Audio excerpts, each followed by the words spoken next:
xukunka aad ku xukunto ayaa lagu xukumi doonaa qiyaastana waa lagu qiyaasi doonaa soo weligaa si qaldan dadka u xukumin qiyaas qaldan ha qiyaasi halkan raggan waad garanaysaa soo ma bal maxay leeyihiin labaad wuxuu yiri address wala bedeli karaya waa lagu qori karaya Google Mapping laakiin zone xiran oo governmental ah ama organization waaweyn ay degan yihiin oo loo calaamadeeyay inay tahay official zone xiran oo xataa dawladnimadu aysan geli karin oo UN ta iyo safaaradaha caalamka oo dhan ay ku xariisan yihiin inta taleefanka iska soo qaadato kor LGBT kuma qortino taa marka waa intaasi haddaad ku qortana aad waan iska xirayaa TikTok dhan iska xirayaa marka aad gelinayso shirkad waxay rabtaa ahaatee in ay fududahay sida lagu sameeyo laakiin in la soo aqbalaa ay Google ku xiran tahay ay adag tahay wax fake ah waa la sameyn karaa sida ay ku soo gaartay ahaato ama wax kalaba mid kale wuxuu yiri inkastoo yiri yani meel hadii wax la isaga qoran karo ama address la isaga qoran karo maaragtay dadka loo soo bandhigi karo hadii taas lagu soo qorto TikTok aan isaga baxaya ani hor TikTok taas uma isticmaalay laakiin walaalkeen maadaama uu qof isxilqaamay oo dadka wax u soo gudbiyo aqoon leh uu yahay marabna inuu TikTok ka baxee laakiin waa simple waa la sameyn karaa waxyaabahaas iyo kale isla ismiyaashu ama isla location ayaa magac ahaan Hoso Pro inta aan maaragtay studio magaciisa aan ku qor meesha aan ka samaysan karnaa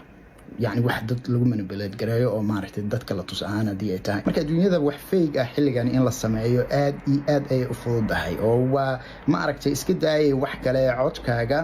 wajigaaga muxuu ahay motionkaaga ama dhaqdhaqaaqaaga ayaa la sameynayo waxa hadda la sameeyo wax la yiraahdo deep fake marka intaas waxaan u maleynayaa aan rajeynayaa yes waxaan u maleynayaa waad fahamtay maanta waxaan soo qaadanaynaa dooda Hoso Pro ma sax bay noqon kartaa mise qaad sida walaalkeen Hoso Pro inoo sheegi doonaba wuxuu ku andacoonayaa in waxaan ay yihiin wax uu iska samaystay Xuseen Jaamac intaanan marka faahfaahin waxaa la rabaa qofku marka wax ka hadlayo muxuu khibrad u leeyahay mise wax uu isaga dhex ordayaa boqolaal jeer waxaa arkay dad waxaa la dhageysanayaa ka hadlaya waxaysan khibrad u lahayn soo marka programkan oo Google Mapping xoogaa khibrada ayaan u leeyahay waxaan doonayaa inaan tuso khibradaan u leeyahay intaanan gelin faahfaahinta khibradahan leeyahay waxaa kamid ah tusaale ahaan halkan hadda aan taaganahay waa qaybta anigu aan ka isticmaalo Google-ka sida u jeedina waxaa la yiri you are now level 7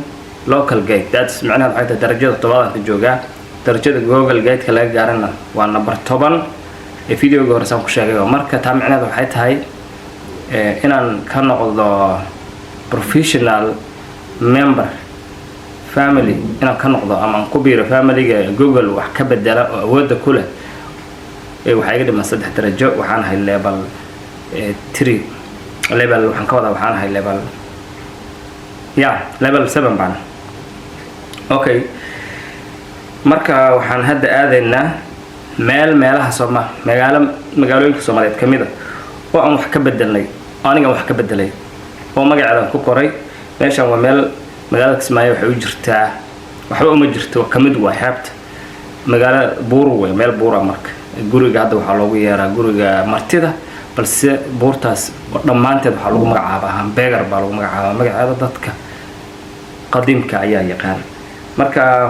hamburger ayaan ku qoray hamburgerti ayaan ku qoray hadda buurtaas Google hada ka raadis hamburger waa arkay ana ku qoray qof ku qoray aniga waa okay meeshaas kaliya ama meelo badan oo Soomaali kamid ayaan magacyo ku qoray sax hadda waxaan qoraynaa magac kale oo sax ah oo isla meeshaan ka fogeyn meel baa waxa lagu qoray Duh building macnaha oo Duh building laga rabo Soomaali waaye oo DH double u way moogta H marka qaabna English aan u dhawaaqaysa oo Duh ay ku leeyihiin qaabna Soomaali ahaan u qoranta marka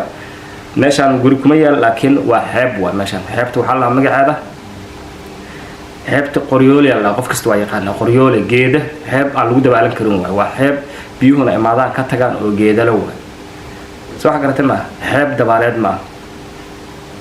okay magacaan ka bedelaynaa marka magaca Duh maadaama ay salahayn waa bedelaynaa waxaan ka dhigaynaa magac rasmiga ah oo ah xeebta Qoryoole halkaan sa u jeedid Duh building construction ku qoran construction I don't know dukaan baan maqli jiray dukaanka dhismaha bay ka wadaan ayaga dabcan construction dhismaha dhuuxa ay ka wadaan laakiin dhismaha dhuux ma noqon construction ama guri marka la dhisayo ama qalabka dhismaha loo isticmaalaa okay marka magaca rasmiga aan ku qoraynaa waa Qoryooley waxa abta Qoryooley magaca rasmiga galnayna waxa leenahay submit ayaan leenahay submit markaan dhahno Google waa inuu isoo diraa email inuu isoo diro waa oo ka soo jawaaba emailka waa inuu ka soo jawaaba okay hadda submit aan niri aan fiirino marka emailka noo soo dhici doona oo Google soo diray Google wuxuu soo diray email yes Google wuxuu isoo diray email ya Google wuxuu soo diray email sama jeedid waa sideedii waa isla hadda waan furaynaa marka emailka Google soo diray wuxuu leeyahay your place edit is been checked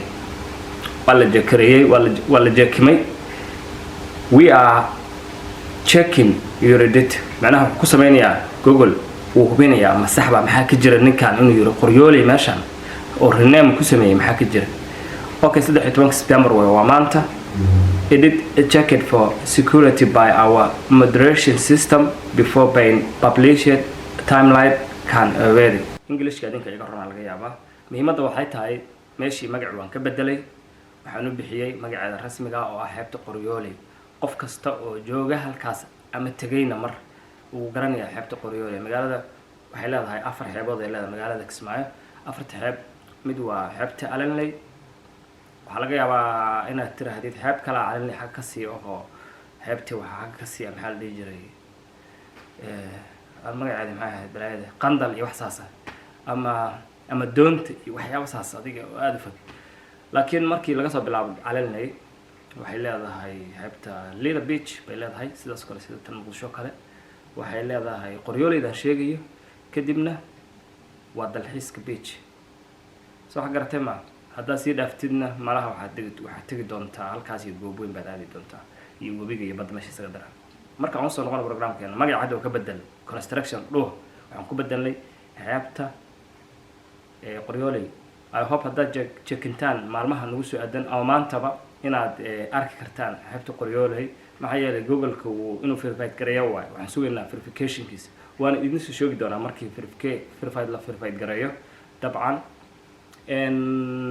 dabcan aniga waxaan kamid ahay maadaama aan level 7 ahay waxaan awood u leeyahay meel magac inaan ka bedelo oo magac sax ah ku qoro Google uu checking ku sameeyo okay laakiin waxaa jira in qof kasta uu qori karo qof kasta Gmail wuxuu awood u leeyahay inuu isku dayo inuu wax qoro adiga waa isku day kartaa laakiin miyaad heli doontaa verification awood sama u leedahay waa may maxaa yeelay in Google uu qof kasta ma verification gareyn karo kaliya wuxuu verification gareyn karaa dadka iska diiwaan galiya Google Guide local guide macnaheedu waxa weeye qofka meesha uu ka imaaday ama aqoonta u leeyahay inuu Google ka caawiyo in la saxo deegaanka magacyadiisa iyo jidadkiisa ani adduunka dhan mooda aqaan laakiin meelaha aan aqaan waa local baana marka you see local guide la yiraahdo maxaa yeelay qof ma jiro oo professional adduunka dhan kala yaqaan local guide yaasha dhan kala isku keeno marka wax saxan bay ka imaanaya oo aniga meel baan local ka qof kale meel buu local ka yahay soo wax garatay ma soo marka hadda waan qornay way soo bixinta marka meesha aan ku qori Qoryooley wax kale aan ku qori karo wixii aan rabo wax ku qori karo labada nin ay haysata waxaan dhigi karay Hoso Bro iyo halkan waxa isku haysta iyo ninka la magaciisa Hussein Jam marka muhiimka waxay tahay qofka Google Guide-ka ah hadduu yahay qof daacad ah wuxuu qori karaa wax rasmiga ah laakiin hadduu yahay qof tuug ah oo rabo dadka inuu isku diro oo rabo inuu wadanka magaciisa haleeyo wuxuu qori karaa wax kasta iyo wixii uu doono su'aal intan meel cad waxa yeelay wadankeena ma aha wadan oo Google-kiisu nidaamsan yahay oo wadan untouchable meel aan la taaban waa wadan hadda wax kasta cusub yihiin marka guri iska dhisan hadda ma ku qorti Google-ku xumoodiya wax rasmi ah hadda daah laga qaaday dad badan marka waxyaabo qaldan ku qora laakiin Hussein wixiisa ma aha wax oo public ah waa wax asaga uu iska sameeyay oo iska artificial ah si macnaha dadka ku soo jiito maadaama wadanka waxyaabo badan ay ka dhacayaan si dadka ugu soo jiito wuxuu isku dayayaa inuu wax dadka marin habaabin tuutuso si dadka uu kiciyo macnaha soo wax garataan ma marka Hoso Bro waa nin runtii ay tahay markasta oo wax lagu soo bandhigana waxay tahay inaad ka fikirtid inta aadan qaadanin inta dab ku dhac lama rabo inaan noqdo inta qofku tilaabada intuusan qaadin ka hor waa inuu ka fikira waxaan wax jira miyaa saxba waxa iga soo kordhi kara soo wax garatay ma marka muhiimadda ugu weyn ee hoos baro uga soo hadlay waxay ahayd aqoon wuxuu u leeyahay maadaama uu social media muddo badan ku jiray wuxuu aqoon u leeyahay Google Mapping qaabka uu shaqeeyo sida oo fudud oo qof wax ugu qori karo soo wax garatay ma sida fudud ee loo qaldi karo sida iyo dadkeena way aaminsan yihiin iyo dadkeena sida wanaagsan way aaminsan yihiin maxaa yeelay maanta hadaa idiin soo qoro Muqdisho meel kamid ah aniga aan ku soo qoro wax aad la yaabi doontaan waad rumaysanaysaan maxaa yeelay waxaad aaminsantihiin Google Mapping-ka sida Facebook oo kale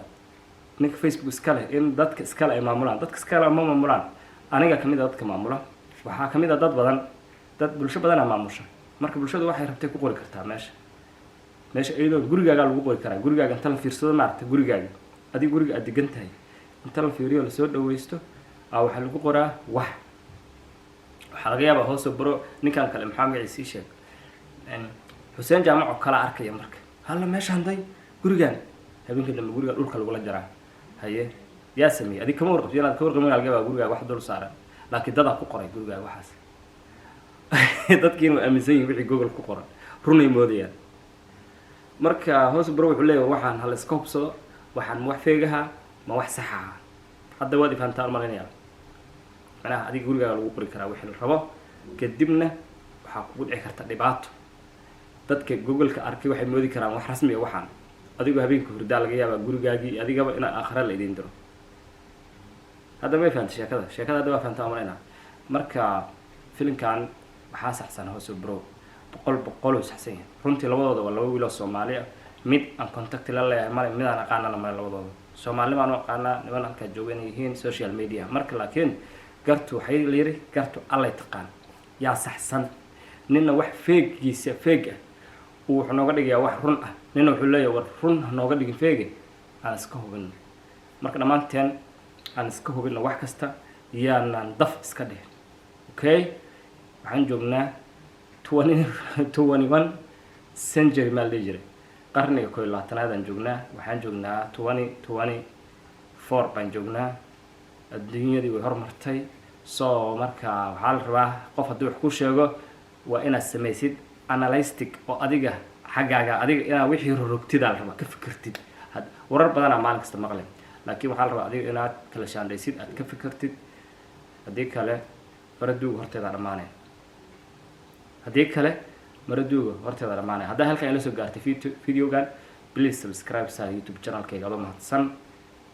sidaas oo kale Facebook page-kayga iyo soo raac oo mahadsan tahay